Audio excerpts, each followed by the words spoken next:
Hi, I'm Chelsea Husum, your host of the Lip Service and Lashes podcast. I'm an entrepreneur, author, speaker, and mom of two. And I'm so tired of women not feeling like they can show up as fully expressed versions of themselves. So here, we're all about that unapologetically, because honestly, we don't have time not to. Literally, because we're busy as F moms and entrepreneurs, but also figuratively, because we don't know how much time we have on this planet, and we want to make an impact now. But if we're doing this, we're making it real vibes only. So let's get inspired, laugh our asses off, quite possibly cry, and feel like you're sitting on the couch with your bestie and a glass of wine. I'm so happy you're here. Let's dive in. Hello, everyone, and welcome to another Lip Service and Lashes podcast. I'm your host, Chelsea Husum. I am so glad you are here. Today, I want to talk about money. And specifically, I want to talk about business and money. If you are a small business owner, you're going to get a lot of this stuff that I am saying, but it just hits different. It's a totally different world. And so I'm going to start with a little story. So last year in June, I did a couple hours of work for like a little over 2 hours of work for a large general contractor in the Denver area. Okay, so the work was completed last year in June. So I bill net 30. So if you don't know what that means, it's like if I did the work today, I'm sending you the invoice, and in 30 days, it's due to me. So I bill net 30, and this invoice should have been paid to me last year in 2024 in July, okay? At the time of recording this, it's like the first week of March, everybody. So we can assume that the work done in June, due in July, and now it's March of 2025, is a tad bit late, shall we say? Just a tad bit overdue. And it's $650. So while I don't actually need this money to run my company, it's not like putting me over the edge in any way. It's really just freaking annoying that someone would take that long to pay someone, first of all, and also take that long to pay such a small amount. Like, it's $650. I could write that freaking check today, bye. It's like, you're not even going to miss it. It's like nothing. So yeah, that's annoying. And me as the business owner, it's like, then I can't even tell you how many times I have had to email them. I've tried to call the company. You never get a hold of anyone to talk to. So I just started leaving like random voicemails for random people at the company, hoping someone would be like, oh, this lady needs help. Let's actually get her paid. But no, that's been no help. There is one guy that responds about every third email, and he keeps saying that he'll check with the CFO and that I should reach out to the CFO, which I do, and then he doesn't respond. So that's fun. And that's just a tiny example that we're almost coming up on a year. Like, we're getting closer to a year anniversary of this work being completed than the other way around, right? We're getting further away from this when this was due. And it's just annoying. And the fact that I've had to take so much time and energy to like try to track down $650 is just blows my mind. Yeah, so I will never be working with that company again. It's pretty discouraging. So really, like, operating capital as a small business owner is honestly just a pain in the ass. It's constantly wondering, when the money's coming in. Like I said, I bill net 30. So in a perfect world, yes, I bill it and then today, and in 30 days, I should have my check in the mail, right? I got to be honest, I have a few clients that I send the invoice today, they pay me today, and it's not like a massive invoice, but like, wow, thank you, you're amazing. Keep it up, thank you. I've had clients pay like pretty large amounts in like 2 weeks, and they still have like more weeks to go, but it really is amazing. And it truly matters to a small business when, for me, for example, in construction, almost every month, probably on average, I would say, and it fluctuates, but on average, I have usually $50,000 that is 30, 60 to 90 days late. So it's already been a month past due or further, right? So typically around 50 grand, sometimes more, of money that I'm owed is like out there hanging. And I'm just like, when's that check going to come in? When are we going to get paid? Right. And so it's just always having to check up with people like, hey, what's holding this up or this up? And in construction, it is a little bit different because it's some of these jobs I work on have this really, really unfortunate clause called pay when paid, I think. More or less, so like let's say I work for company X. Okay, so I bill them, but I don't get paid on that job until they get paid from the larger company, right? From the owner, whatever. So they wait to get paid, which is usually 60 to 90 days, and then they pay me. So it really is kind of a big pain in the ass mess. And it's very difficult as a business owner to truly know exactly what money is going to be coming in each month, even though I have my aging report and all of this, right? And I'm going to say that I wish it was 650,000. That $650 is sitting at the top of my aging report. And I'm like, my OCD brain just can't handle it. I don't like seeing it. I want it gone. But, it's just, that is like such a thing. I got to be honest. When I first started the company, it was hard, like not having, we've been trucking along. I'm now in my 5th year. And I used to, back in the day when the company had first kind of started, I had to go to the bank. I pay my employees every week, and I would have to go to the bank for payroll and pull some money out, right? Until we like got trucking, we got generating money, right?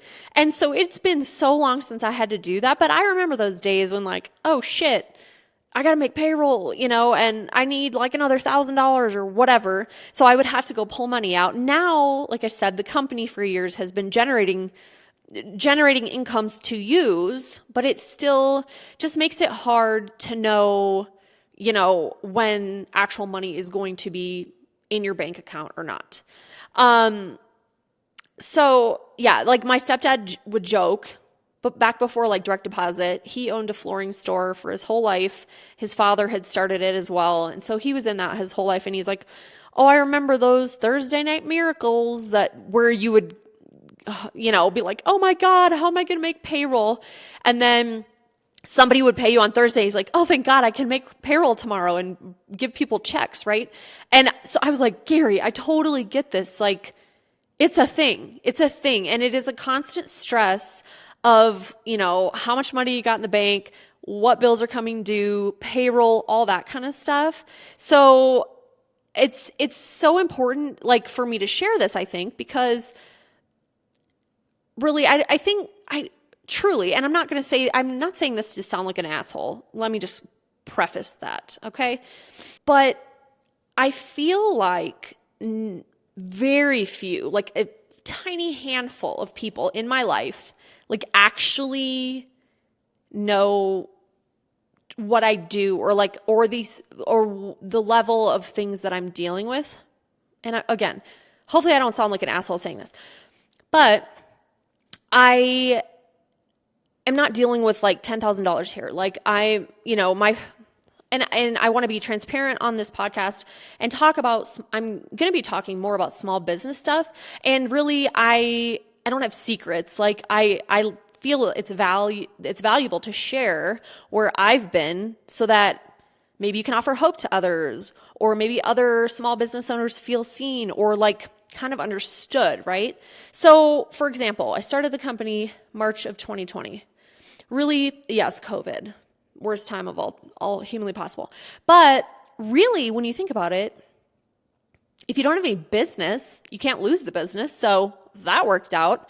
So it really, I didn't like lose business in COVID because I didn't have any business at all anyway. So first year, just really didn't do much. I just took time setting up the company and doing all those pieces, right? And that was a big learning curve, like asking a lot of friends that own companies for help, setting up banks, insurance, all this stuff. So 2020, we did $17,000, like literally nothing, right? So next year, the following year, we did 280,000. Following year, 480,000. Following year, 706,000. And then last year, it went down a little bit, but I'm going to kind of explain why. But I think I did 656,000. So while I had really hoped this last year would be my $1 million year, right? Finally, I had to let an employee go in May. So, and I've done all this revenue with 2 to 3 employees max. So we're a small team, really overall. But thinking of, I had 3 employees until May of last year, and then really finished the year out with 2. And the last part of the year was kind of slow. So considering that, I feel okay about the 656 revenue for last year. But, my heart is always like, oh, I wanted it to be my $1 million year, but like life happens and stuff happens and, it is what it is. But so having like $50,000 late or whatever, it is a big deal and, it matters.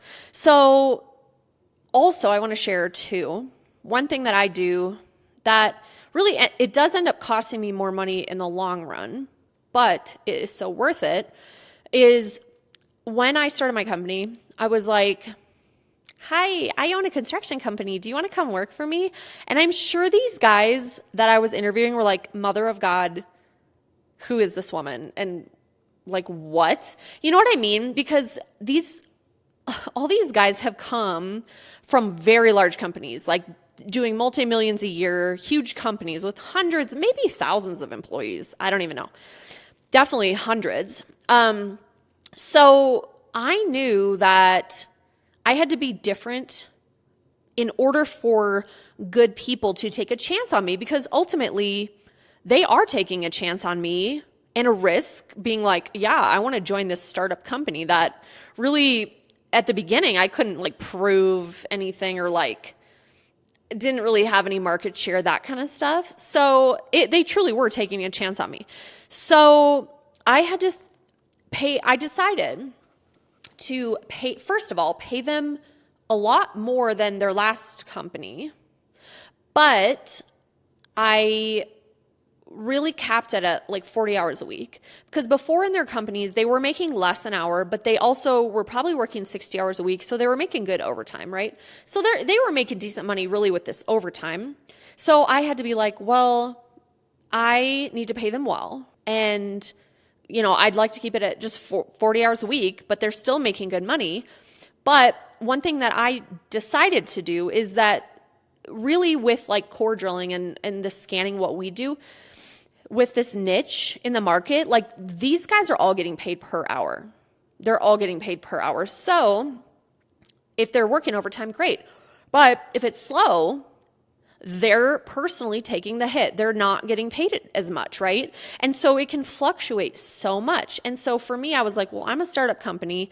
I don't have like guaranteed business yet. I'm still like out trying to hustle and, get new clients and all of that. So, some weeks maybe they work 10 hours a week. Others they work 40. Then they work 30. Then they work 25. And then they work 40. So because I knew I had a lot of building to do and to make this consistent, I knew that I had to offer them 40 hours a week paid, whether they were working or not. So again, they did not come from that. They came from whatever hours you worked that week, that's what you got paid. They got paid actual. So for me to create some sense of security and trust for the employees to take a chance on me, I knew I had to pay them well, give them stability, And really, like, I remember in one of my first interviews with, I think he was my second employee. He was like, well, I play in a band on the weekends, and a lot of times I miss the shows because I'm working. Do you work weekends? And I'm like, no, we don't work weekends. I work enough. Like I have to at least at some point like cut it off. Right. And at this point I've learned we don't work nights or weekends just because we're so small. It's just not even worth it to me. I have my clients call bigger companies if they need that, and they're totally fine with it. But so he could go play in a band, or another one wanted to ride his motorcycle, or another one said, hey, I need to coach my daughter's soccer. How much are we working here? So really, by me paying them for 40 hours a week, never working them more than that, but giving them stability so they can depend on a paycheck and actually be comfortable in life and not be stressed out about like if we're not busy, because really that's my job. I'm the one that stresses out if we're not busy, which I'll get to that. But it was like just knowing they're taken care of and that their lives matter and I give a shit about them. That really was more important to me. And so while my employees have said to me numerous times, like, Chelsea, no one does that, like what you're doing. And I said, cool, but like I feel it's important to me to do that. So they feel cared for, valued. They're worth it. They're the experts. I trust them. They know more than I do. So like I need to pay them well so they can go out and do what they're good at. And so really I do weekly payroll, like I said, but I mean, I'm paying more in payroll always than maybe some other companies that are just paying their employees if they work 20 hours that week. But to me, it's worth having a higher overhead expense of that, of their salaries, really, because then I know I have good people and they stick around and they like want to work for me. So it's truly, you have to find, like for me, I had to find a way to stand out and get these potential employees to trust me and know they're going to be taken care of and not be stressing out if they can, pay their mortgage that month or whatever.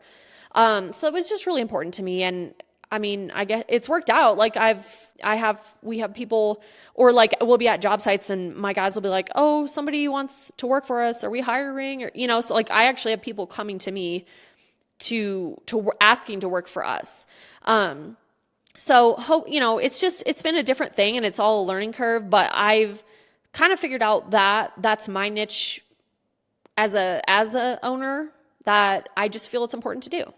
And like I said, they feel valued and they, know they're taken care of. And ultimately that's the most important. So thank you for listening to me. Again, I want to be sharing kind of more just little tiny day in the life of stuff I deal with day to day. And I would love it if you'd share this with any entrepreneur friends, anybody, any small business owners, anybody you think might, relate in some way. And yeah, I'd love to reach out to me on social. I'd love to hear what you think, or if you have any questions for me. Like I said, I'm an open book and I feel like I'm not trying to hide things. I feel like I've built a successful company doing it my way and follow my gut. And I do, like I said, I do things my way. And I love sharing with others, or being able hopefully to inspire somebody else maybe to do the same. So thank you for listening. Always remember, no BS, just real vibes. And I will see you next time. If you loved the episode, share it on Instagram and tag me so I can say thank you and meet you. Or share it with a girlfriend who would love this too. Always remember, no BS, just real vibes. See you next time on Lip Service and Lashes.